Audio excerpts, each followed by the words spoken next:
స్తోత్రమేసయ్య ప్రియమైన దేవుని బిడ్డలారా, క్రీస్తు నామములో మీ అందరికీ సమాధానం కలుగునుగాక.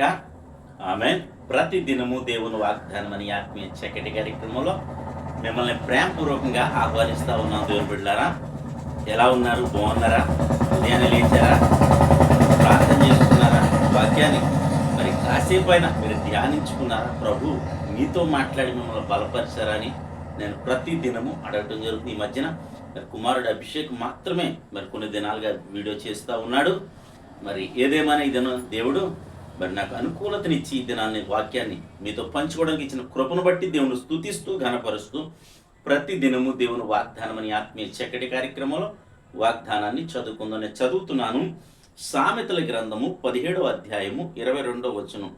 సంతోషము గల మనసు ఆరోగ్య కారణము, నలిగిన మనసు ఎముకలను ఎండిపోజేయును. దేవునికి స్తోత్రం. చక్కటి వాగ్దానం దేవుడు మనకి ఏం తెలియచేస్తాడంటే, ఉదయాన్నే మనం ఏ విధంగా జీవించాలి, మనం ఏ విధంగా ఉంటే మరి ఆరోగ్యకరంగా ఉంటామన్నది మరి ప్రభు యొక్క మరి వాక్యం తెలియజేస్తుంది. కనుక ఆరోగ్య సూత్రాల్లో ఇది ఒక ఆరోగ్య సూత్రం కనుక సంతోషం కలిగి అంటే మనస్సును సంతోషంగా ఉంచాలి. అనేకమైన ఇబ్బందులు రావచ్చు, ఇరుకులు రావచ్చు, ఏదేమైనా భారం క్రీస్తు మీద పెట్టి నీవు తేలిక ఉన్నప్పుడే మరి నువ్వు సంతోషంగా ఉండగలవు, మరి ఆనందంగా ఉండగలవు. తద్వారా నీకు ఆరోగ్యం లభిస్తుందని ఉదయాన్నే మరి తెలియజేస్తున్నాడు. కనుక ప్రతి ఒక్కరూ సంతోషంగా ఉండడానికి ప్రయత్నించండి. అనేక మందిని మీరు సంతోషపరచడానికి కూడా ప్రయత్నం చేయాలని మీకు తెలియచేస్తూ ప్రతి ఒక్కరికి మీరు ఒక మరి మాదిరికరంగా జీవించాలి అని దేవుడు వాక్యం కోరుకుంటున్నాడు. కనుక దేవుడు తెలియజేస్తున్నాడు. కనుక ప్రతి ఒక్కరూ ఈ విధంగా జీవించడానికి ప్రయత్నం చేయండి. దేవుడు నిన్ను అలాగే దేవుడి వాక్యాన్ని దీవించునుగాక. ఆమెను ప్రార్థన చేసుకుందాం. స్తోత్రము తండ్రి, వందనాలు యేసయ్య. ప్రతి దినము దేవుని వాగ్దానం అని ఆత్మీయ చక్కటి కార్యక్రమంలో తండ్రి విరుస్తున్న వాగ్దానం నాయన సంతోషం గల మనసు ఆరోగ్య కారణం అంటున్న ప్రభా.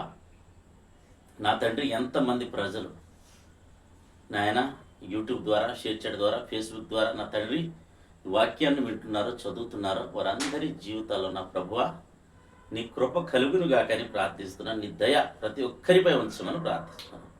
కరుణించమని, దీవించమని, కృప చూపించమని. అలాగే ప్రభువా అనేక రకాలుగా అనేక పరిస్థితుల్లో ప్రభు నలిగిపోతున్న ప్రజలందరికీ కూడా సంతోషం గల మనస్సును దయచేసి వారి శరీరమునకు ఆరోగ్యము కలిగి చేయమని ప్రార్థిస్తున్నాను. మా గ్రామాన్ని, మా రాష్ట్రం, మా దేశాన్ని కాపాడమని, మా భారతదేశాన్ని కాపాడమని ప్రభా. సరిహద్దులో నెమ్మదిని దయచేయమని, సరిహద్దులో ఉన్న ప్రభా ఆర్మీ ఆఫీసర్స్ అందరినీ కూడా మీరు కాచి కాపాడి నీ కృప ఉంచమని ప్రార్థిస్తున్నాను తండ్రి. అలాగే ప్రభా ఈ దినం ప్రభా ఎవరెవరి పరిస్థితులు ఉన్నారో, అనారోగ్యాలతో ఉన్నారో, బలహీనతలతో ఉన్నారో, ఆయా కుటుంబాల్లో శోకంతో ఉన్నారు, వారందరినీ కూడా మీరు విడిపించమని నేను వారందరికీ సంతోషం, సమాధానము, ఆదరణ, ఓదార్పు ప్రతి ఒక్కరికి మీరు దయచేసి బలపరచమని తండ్రి. ఈ దినం ఎవరైతే నేను నీ బిడ్డల నేను చేయి ప్రయాణాలు, ప్రయత్నాల్లో, వ్యాపారాల్లో, వ్యవసాయాలు, సమస్తములు మీరు తోడండి ఆయన పొందమని ఈ దినం నీ బిడ్డలు నేను ఎవరైతే పెళ్లి రోజులు, కుటుంబ జరిగిన నీ బిడ్డలందరికీ క్షేమాన్ని, సమాధానాన్ని సంవత్సరం అంతా నీ దగ్గర నుంచి మీరే మహిమ పొందమని క్రీస్తు నామములో అడుగుచున్నాము తండ్రి. ఆమేన్. నేను నమ్ముతున్నాను ప్రియమైన దేవుని బిడ్డలారా, ప్రభు మనందరితో మాట్లాడి మమ్మల్ని బలపరిచిన విధానం బట్టి ఆయన స్తుతించండి, ఆయన కనపరచండి.